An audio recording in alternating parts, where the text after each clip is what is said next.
तर नमस्कार मैत्रिणींनो, ह्या व्हिडिओला जरा 2 दिवस उशीर झालेला आहे. शिवरात्री दिवशीचा हा व्हिडिओ आहे. तर आमच्या गावामध्ये बेलेश्वराचं असं खूप छान मंदिर आहे आणि त्या मंदिरावरूनच गावाचं नाव पण बेलगाव हे पडलेलं आहे. सकाळी-सकाळीच आम्ही मंदिरात गेलतो. जवळच आहे आमच्या घरापासून. तर दर्शन वगैरे झाले कारण गर्दी वगैरे नव्हती सकाळी-सकाळी त्याच्यामुळं.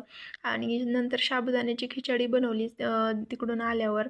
संध्याकाळी दीदी पण आलती, तर ती काही माझ्यासोबत आली नव्हती गावाकडं. तिला सुट्टी नव्हती त्याच्यामुळे ती मागून आलती. तर संध्याकाळी आम्ही असं कीर्तनाला गेलतो आणि खूप छान वाटलं असं सगळ्यासोबत. आणि ह्या पण गोष्टी माणसांना अनुभवल्या पाहिजेत. हे लग्नाच्या आधीच मी आईच्या इकडं होते तेव्हा असं मैत्रिणीसोबत वगैरे जायचं. नंतर कीर्तन वगैरे झाल्यावर 11:30च्या पुढं पालखीचा छबिना वगैरे निघतो, मिरवणूक वगैरे असती.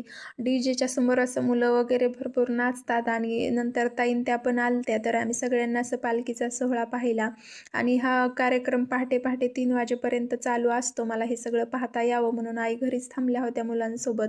दोघं पण झोपले होते त्याच्यामुळं. तर आम्ही हा कार्यक्रम पूर्ण काय पाहिला नाही कारण आम्हाला दुसऱ्या दिवशी उठायचं पण होतं आणि वेणू पण घरी होती त्याच्यामुळं अर्धाच कार्यक्रम पाहिला आणि नंतर घरी आलो. तर खूप छान वाटलं हे फटाके ते पाहायला. संध्याकाळी इतकं छान वाटत होतं की खूपच. तर चला आजच्यापुरतं एवढंच. भेटूयात उद्याच्या मिनी ब्लॉगमध्ये. तोपर्यंत बाय. आणि तुम्हाला कसा हा व्हिडिओ वाटला ते पण मला कमेंटमध्ये सांगा. तर